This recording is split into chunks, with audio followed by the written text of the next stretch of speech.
America a good country? Is America engaging in diplomacy? That's what President Trump is doing. Can I ask you? Sure. Yeah? Yeah. Okay. So he occupied our parts, big parts of Ukraine, part of East and Crimea. So he occupied it on 2014. So during a lot of years, so I'm not speaking about just Biden, but those time was Obama, then President Obama, then President Trump, then President Biden, now the President Trump, and God bless, now President Trump will stop him. But during 2014, nobody stopped him. He just occupied and took. He killed people. You know what the contact line? 2015. 2014. 2014 and 2014. 2014. Yeah. So I was not here. Yeah, but that's exactly right. Yes, but during 2014 till 2022, yeah, the situation the same. The people are been dying on the contact line. Nobody stopped him. You know that we had conversations with him, a lot of conversation, my bilateral conversation, and we signed with him, me, like a new president. In 2019, I signed with him the deal. I signed with him, Macron and Merkel, we signed ceasefire. Ceasefire. All of them told me that he will never go. We signed with him with gas contract. Gas contract. Yes, but after that, he broken this ceasefire. He killed our people and he didn't exchange prisoners. We signed the exchange of prisoners, but he didn't do it. What kind of diplomacy, JD, you are speaking about? What do you mean? I'm talking about the kind of diplomacy that's going to end the destruction of your country. Yes, but if you Mr. President, with respect, I think it's disrespectful for you to come into the Oval Office and try to litigate this in front of the American media. Right now, you guys are going around and forcing conscripts to the front lines because you have manpower problems. You should be thanking the President for trying to bring it into this conflict. Have you ever been to Ukraine that you say what problems we have? I have been to. Count once. I've actually watched and seen the stories, and I know what happens is you bring them on a propaganda tour, Mr. President. Do you disagree that you've had problems bringing people into your military? And do you think that it's respectful to come to the Oval Office of the United States of America and attack the administration that is trying to prevent the destruction of your country? A lot of questions. Let's start from the beginning. Sure. First of all, during the war, everybody has problems, even you, but you have nice ocean and don't feel now, but you will feel it in the future. God bless. You don't know that. God bless. God bless. You will not have a war. Don't tell us what we're going to feel.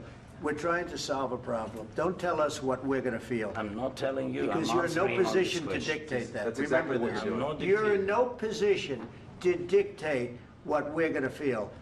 We're going to feel very good. You will feel influence. We're going to feel very good and very strong. You will feel influence. You're right now not in a very good position. You've allowed yourself to be in a very bad position, and he happens to be right about it. From the very beginning of the war. You're not in a good position. You don't have the cards right now. With us, you start having cards. Right now, you don't. You're playing cards. You're playing cards. You're gambling with the lives of millions of people. You're gambling with World War III. You're gambling with World War III. And what you're doing is very disrespectful to the country, this country. That's back to you. Far more than a lot of people said they should have. Have you said thank you once? This entire meeting? No, in this entire meeting, have you said thank you?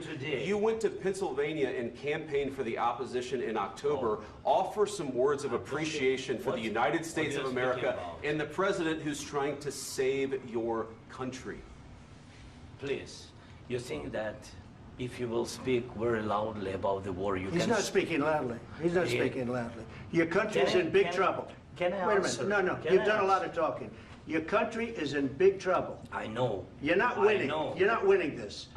You have a damn good chance of coming out okay because of us. Mr. President, we are staying in our country, staying strong from the very beginning of the war. We've been alone, and we are thankful. I said thanks you haven't been in this alone. cabinet. You haven't been alone. In this cabinet. We gave you, through this stupid president, $350 billion.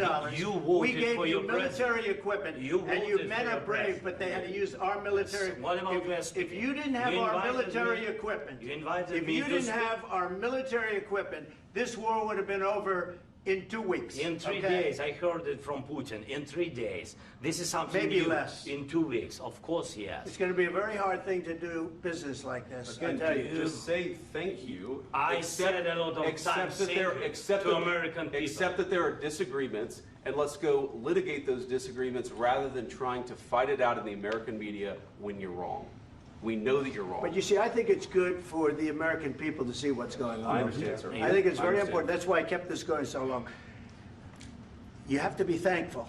You don't have the cards. You're buried there. Your people are dying. You're running low on soldiers. Listen, you're running low on soldiers.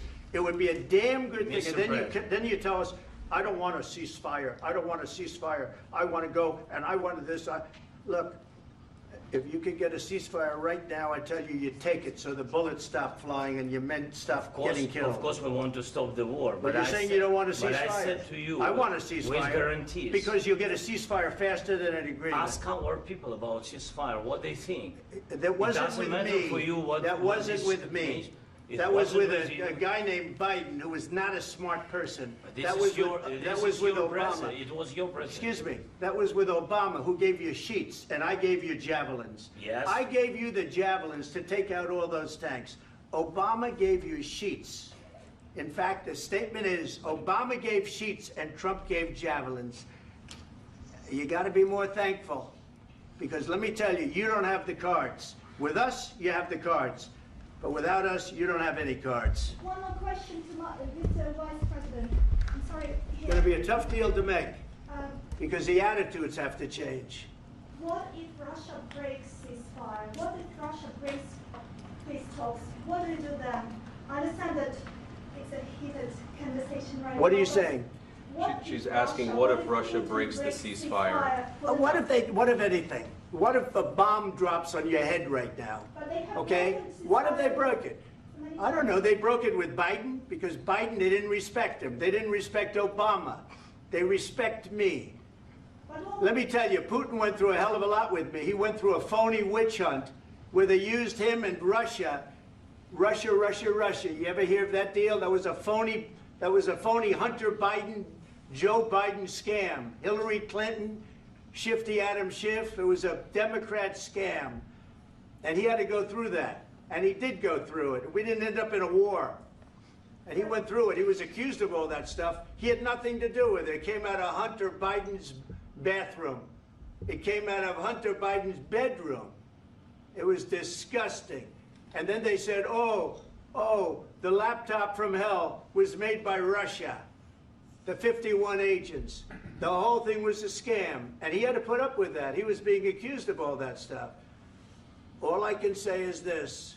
He might have broken deals with Obama and Bush, and he might have broken them with Biden. He did, maybe. Maybe he didn't. I don't know what happened. But he didn't break them with me. He wants to make a deal. I don't know if you can make a deal. The problem is I've empowered you to be a tough guy. And I don't think you'd be a tough guy without the United States. And your people are very brave. But you're either going to make a deal or we're out. And if we're out, you'll fight it out. I don't think it's going to be pretty, but you'll fight it out. But you don't have the cards. But once we sign that deal, you're in a much better position. But you're not acting at all thankful. And that's not a nice thing. I'll be honest, that's not a nice thing. All right, I think we've seen enough. What do you think? Huh? This is going to be great television, I will say that. All right. We'll see what we can do about putting it together. Thanks. I need the back of this. We'll see. I don't know. All right, guys, come on. Wait, hey, let's go. Guys, come on. Let's move, please.